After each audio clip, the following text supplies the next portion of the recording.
La reine est principalement destinée à la reproduction, ce qui est devenu impossible maintenant qu'elle est une ombre. Jinwoo comprend que la reine ne sera d'aucune utilité au combat et décide alors d'annuler l'extraction. Il demande ensuite à ses soldats de récupérer les cristaux magiques de l'île, mais se ravise en voyant leur importance pour la reconstruction de l'île de Jeju. Il se contente donc du cristal extrait du corps de Beru. Jinwoo réfléchit à la meilleure façon d'éliminer les fourmis restantes. Beru l'informe qu'après la mort de la reine, les 4000 fourmis survivantes sont en train de fuir. Jinwoo est surpris par ce nombre encore élevé et demande à Beru s'il peut les exterminer toutes. Avec un sourire confiant, Beru répond simplement « Si tu me donnes l'ordre ».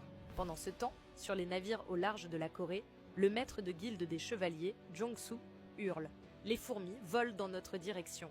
Les navires ouvrent immédiatement le feu, tandis que les mages lancent des sorts, créant d'énormes explosions dans le ciel. Un mage rapporte par radio que les fourmis se dirigent vers le nord et commencent à attaquer la guilde des chevaliers. Sun Ki-hoon, leader de l'équipe B, ordonne aux chasseurs de se préparer au combat.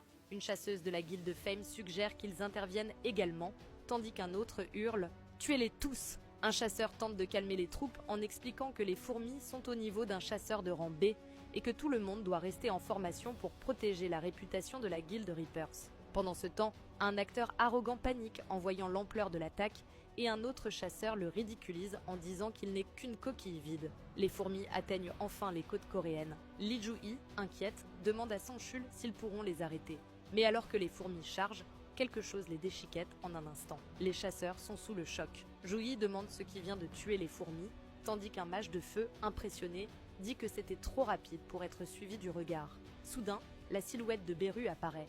Il danse dans les airs, tranchant les fourmis en morceaux avec une vitesse effrayante. Et ainsi, l'arc continue. Abonne-toi pour la suite.